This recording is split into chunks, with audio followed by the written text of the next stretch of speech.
नमस्कार दोस्तों। राहु किसे व कैसे करता है परेशान, कैसे करे राहु को शांत।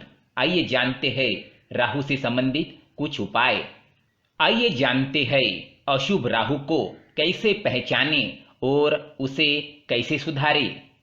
दोस्तों, ज्योतिष में राहु को उत्पाती ग्रह माना गया है, सारे काम बिगाड़ने वाला ग्रह। यह ग्रह पाप और पुण्य की बाउंड्री लाइन पर खड़ा हुआ ग्रह है। पाप इसलिए क्योंकि यह स्वभाव से राक्षस है, यह पैदा हुआ राक्षस। पुण्य इसलिए भी क्योंकि इसने अमृत पिया है और इसको 9 ग्रहों में स्थान दिया गया है। तो राहु पाप और पुण्य की सीमा रेखा पर खड़ा हुआ ग्रह है। हम जैसा इसके साथ रहे, जैसा इसका व्यवहार करें, वैसे ही हम बन जाएंगे। अगर राहु हमारे बंधन काट दे तो जन्म मृत्यु के चक्रों से भी मुक्ति हो सकती है। अदरवाइज ये राहु सबसे निकृष्ट स्तर की मानसिकता देता है। चोरी, धोखा, अपराध, जघन्य अपराध, बड़े बड़े फ्रॉड के केस, ये सारा कुछ राहु प्रभावित लोग ही करते हैं। राहु कुंडली में खराब हो तो व्यक्ति को दंड मिलता है, जेल जाना पड़ता है, उसकी जिंदगी उठापटक भरी हो जाती है, उसे सरकार से खतरा होता है, धोखा भी मिलता है। तो अशुभ राहु के यह सारे लक्षण है। अब अशुभ राहु के और कौन से लक्षण है जिनसे हमें पता चले कि हमारा राहु हमें तकलीफ दे रहा है। अगर आपके पेट में, आपकी सांसों में और आपके दांतों में तकलीफ हो तो आप निश्चित तौर पर समझिए कि आपका राहु आपको बुरा रिजल्ट दे रहा है। अगर आप हमेशा भ्रम के शिकार रहते हैं, हमेशा एक अनजाना सा डर लगा रहता है, फोबिया है, डिप्रेशन है, हैलोजिनेशन है, तो आप समझिए आपका राहु खराब है। अगर आपको हमेशा धोखा मिलता है, सरकार से जुड़े कामों में आपको तकलीफ मिलती है, तो यह सब भी खराब राहु के लक्षण है। राहु जब भी खराब होता है तो व्यक्ति के घर में कबाड़ ज्यादा जमा होने लगता है। इलेक्ट्रॉनिक सामान जल्दी खराब होते हैं। बंद घड़ियां ऐसे घरों में जरूर मिलेगी। अगर आपका राहु खराब होने लगे तो आपको 42वें साल में बहुत बड़ी समस्या होगी। 42 के बाद वैसे भी आपको तकलीफें बढ़ती चली जाएगी। राहु की अगर महादशा या अंतरदशा चल रही है या गोचर में कहीं राहु आपके बुरे स्थानों से गुजर रहा है, तो जिन स्थानों से यह गुजरेगा तो उससे संबंधित तकलीफ मिलने लगेगी, और जिन ग्रहों पे यह दृष्टि डालेगा तो उन ग्रहों से संबंधित तकलीफें मिलेगी। मान लीजिए गोचर में राहु आपके सूर्य पर दृष्टि डाल रहा है और राहु बुरा है आपके कुंडली में और गोचर में भी बुरा आ गया, तो राहु आपके पिता के लिए बहुत ही कष्टकारी होगा। ऐसे समय में राहु पीड़ित व्यक्ति के पिता की मृत्यु भी हो जाती है। यह अशुभ राहु के अशुभ गोचर के परिणाम है। एक और निशानी है जिससे आपको पता चल सकता है कि आपका राहु आपको खराब रिजल्ट दे रहा है। अगर आपके घर में लाल चींटियां आने लगे तो यह अशुभ राहु का लक्षण है। यह वास्तु दोष भी है। अगर आपके घर में वास्तु दोष होने लगे, अगर आपके घर में बिना प्लान के आपने तोड़फोड़ कर दी, बिना समय देखे मुहूर्त देखे और बिना दिशा का ध्यान रखे हुए, तो भी राहु खराब हो जाता है। राहु हमेशा जिंदगी में अनिश्चित घटनाएं देता है। यानी हमें कुछ पता नहीं होता है कि हमारे साथ यह बुरा होने वाला है और अचानक से हो जाता है। लाइफ का कोई पैटर्न सेट नहीं हो पाता। अगर आपका राहु पहले घर में बैठा है तो राहु की महादशा, अंतर्दशा या गोचर बुरा हो जाए तो पत्नी से विवाद हो जाएगा। पति पत्नी में एक मतता नहीं रहेगी। ऐसे लोग पत्नी से असंतुष्ट रहेंगे। पति पत्नी के संबंध आपस में जरूर बिगड़ जाएंगे। ऐसे लोग भ्रम का शिकार हो जाएंगे। हमेशा उनको लगेगा कि हमें कुछ धोखा मिल रहा है। हमेशा उनको डर लगा रहेगा। डॉक्टर के पास जाएंगे तो डॉक्टर कोई बीमारी समझ नहीं पाएगा। वो खुद भी नहीं बता पाएंगे। ये सारे फोबिया है जो राहु क्रिएट करता है। अगर राहु चौथे घर से गुजर रहा है तो क्या होगा, या चौथे घर में राहु बैठा है तो क्या होगा? मां के लिए बहुत कष्टकारी समय होगा और साथ में उसकी दृष्टि करियर के 10वें स्थान पर भी आ रही है। काम धंधे में भी अचानक उठापटक होने लगे। आपको सरकारी विवाद होने लगेंगे। अपने बॉस से विवाद होने लगेंगे। तो इन परिस्थितियों में आपको समझ आ जाएगा कि आपका राहु खराब हो रहा है या खराब हो चुका है।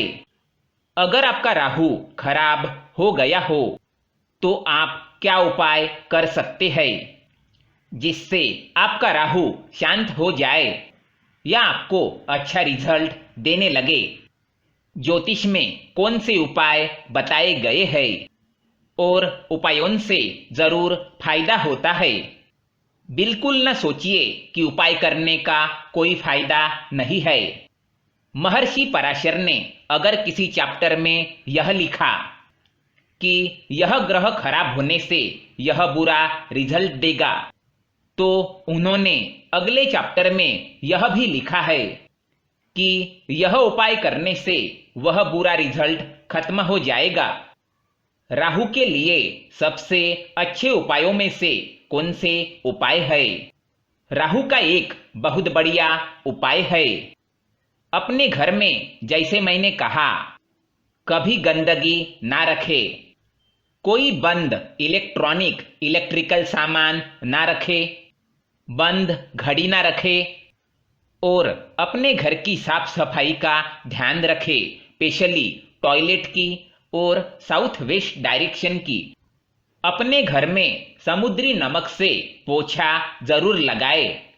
यह राहु के बुरे प्रभाव को दूर करता है और यह वास्तु दोष के लिए भी अच्छा उपाय है।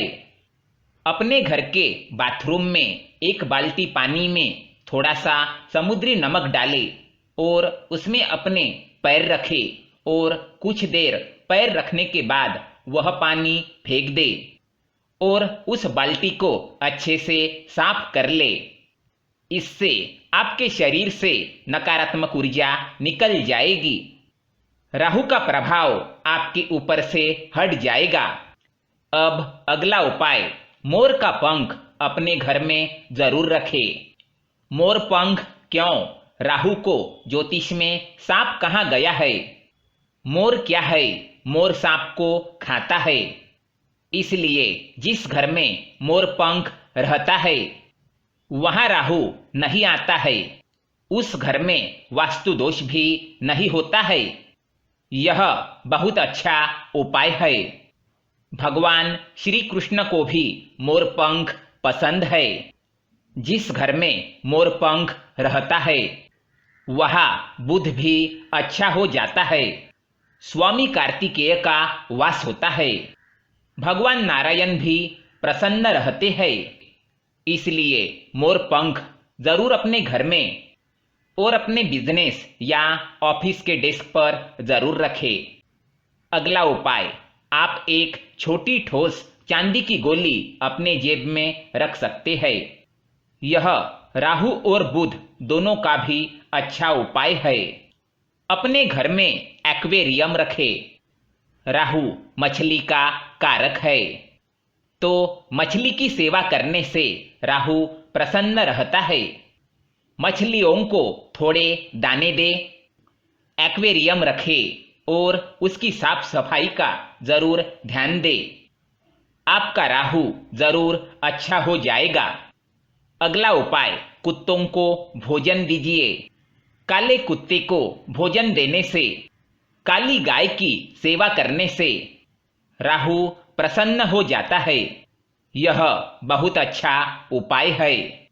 इससे राहु, केतु और शनि तीनों ही सुधरने लगते हैं।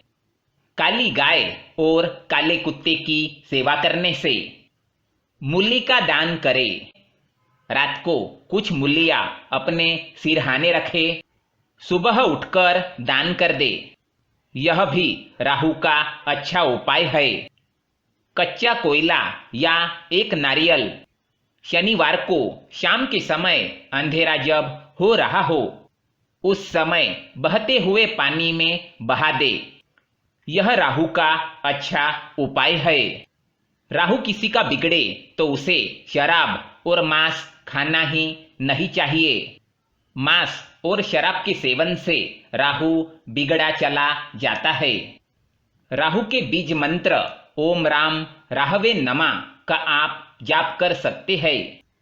रुद्राक्ष की माला पर शाम के समय में, अंधेरा होते समय, राहु बुद्धि को बिगाड़ता है, तो बुद्धि शुद्ध रखे, मन को स्वस्थ रखे, अच्छे वातावरण में रहे। बुद्धि शुद्धि के लिए हम क्या करते हैं? माता सरस्वती की उपासना करते हैं। देखिए, बुद्धि भ्रष्ट होते ही सब कुछ खत्म हो जाता है। गीता में भगवान कहते हैं, बुद्धि के नाश से सब कुछ नष्ट हो जाता है। राहु बुद्धि को ही नष्ट करता है। तो राहु जब आपका खराब होगा तो सबसे पहले आपकी सोच गंदी हो जाएगी, सोच उल्टी हो जाएगी। किसी की अच्छी सलाह भी आप मानेंगे नहीं। तो क्या करें हम? आपको माता सरस्वती की आराधना करनी है। माता सरस्वती जी की पूजा करने से बुद्धि शुद्ध रहती है और राहु के दोष मिटते हैं। आप सरस्वती माता की पूजा कर सकते हैं या माता सरस्वती का चित्र भी आप अपने घर में लगा सकते हैं। साथ ही बता दें, राहु हनुमान जी से बहुत ज्यादा डरता है। रुद्र से भी राहु भय खाता है। तो भैरव जी की या हनुमान जी की पूजा करने से राहु के सारे उत्पात शांत रहते हैं। क्यों?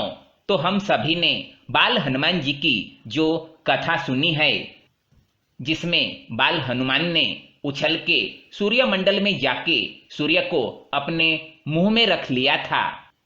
उस समय वहां राहु भी आया था। वह सूर्य ग्रहण का समय था और राहु भी सूर्य को खाने आया था। लेकिन बाल हनुमान ने राहु को मारकर भगा दिया। इसका मतलब हनुमान जी ने अपने बाल रूप में ही राहु को परास्त कर दिया है। हनुमान जी से राहु बहुत डरता है। तो हनुमान जी की पूजा करें, हनुमान चालीसा का पाठ करें, सुंदरकांड का पाठ अपने घर में करवाए। जो हनुमान जी की पूजा करता है उसका कोई ग्रह क्या बिगाड़ सकता है? धन्यवाद।